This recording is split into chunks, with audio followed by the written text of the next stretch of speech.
High বন্ধুরা, সবাই কেমন আছো? আমি বিশ্বজিৎ ভৌমিক আবার চলে এসেছি একটি নতুন ভিডিওতে। আজকের যে বিষয়গুলি নিয়ে কথা বলবো, আমার এই চ্যানেল সংক্রান্ত, অর্থাৎ চ্যানেলে কোন ধরনের ভিডিও আসবে বা আমি কোন ধরনের ভিডিও বানাতে চাই সেই সংক্রান্ত ইনফরমেশান থাকবে। এবং আরও যে ইনফরমেশানগুলো থাকবে সেগুলি হলো গতকাল মাধ্যমিকের যে রেজাল্ট বেরিয়েছে, যে সমস্ত ছাত্রছাত্রীরা ক্লাস 11-এ ভর্তি হবে এবং তারা কোন কোন সাবজেক্ট রাখবে, বিশেষ করে কম্পিউটার অ্যাপ্লিকেশান সাবজেক্ট রাখতে গেলে কোন কোন ক্রাইটেরিয়া তাদেরকে মেনে চলতে হবে সেই সংক্রান্ত বলবো। এবং আমার এই চ্যানেলের মধ্য দিয়ে যে সমস্ত কম্পিউটার অ্যাপ্লিকেশানের ছাত্রছাত্রীরা তারা এই চ্যানেল ফলো করবে, তারা কোন কোন ধরনের নোটস পাবে সেই সংক্রান্ত কথা বলবো। আমার এই চ্যানেলে ক্লাস 5 থেকে ক্লাস 12 পর্যন্ত কম্পিউটার রিলেটেড সমস্ত ধরনের ইনফরমেশান, বিভিন্ন ধরনের ক্লাস, মূলত ক্লাস 11 এবং ক্লাস 12-এর যে কোনো ধরনের ভিডিও তোমরা এই চ্যানেলে পেয়ে যাবে। তাই চ্যানেলের সঙ্গে যুক্ত থাকতে পারো। হ্যাঁ, সাবস্ক্রাইব করো, কমেন্ট করো, লাইক করো এবং ভিডিওগুলো দেখো। গতকাল মাধ্যমিকের রেজাল্ট বেরোনোর পর WBCHSC থেকে কয়েকটি নোটিশ জারি করা হয়েছে।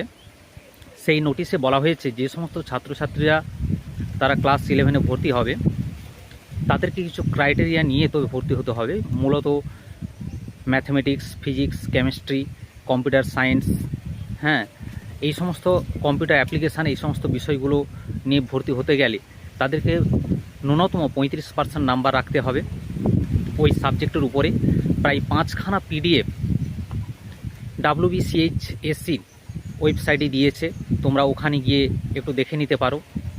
এবং তোমাদের 3টে সাবজেক্ট কম্বিনেশান দিয়েছে, যে 3টে সাবজেক্ট কম্বিনেশানের মধ্যে কোন কোন সাবজেক্টগুলো তোমরা রাখতে পারবে সেই সাবজেক্ট কম্বিনেশান তোমরা স্ক্রিনশটে দেখতে পাবে এবং ওয়েবসাইটে গিয়েও তোমরা দেখতে পারো, অথবা আমার স্ক্রিনে দেওয়া নাম্বারে হাই লিখে পাঠালে এখান থেকে তোমরা PDFগুলো আমি পাঠিয়ে দেব, তোমরা দেখে নিতে পারো এবং তারপর সিদ্ধান্ত নেবে তোমরা কোন সাবজেক্টে ভর্তি হবে, কোন কোন সাবজেক্ট কম্বিনেশান রাখবে।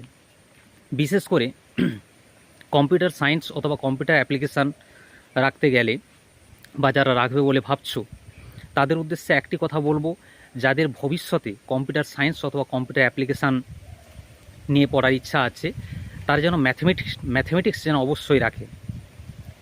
কম্পিউটার সায়েন্স নিয়ে পড়তে গেলে ম্যাথমেটিক্স এবং ফিজিক্স মাস্ট রাখতেই হবে, নাহলে তুমি কোনো জায়গায় গ্র্যাজুয়েশান লেভেলে তুমি কিন্তু পড়াশোনা করতে পারবে না।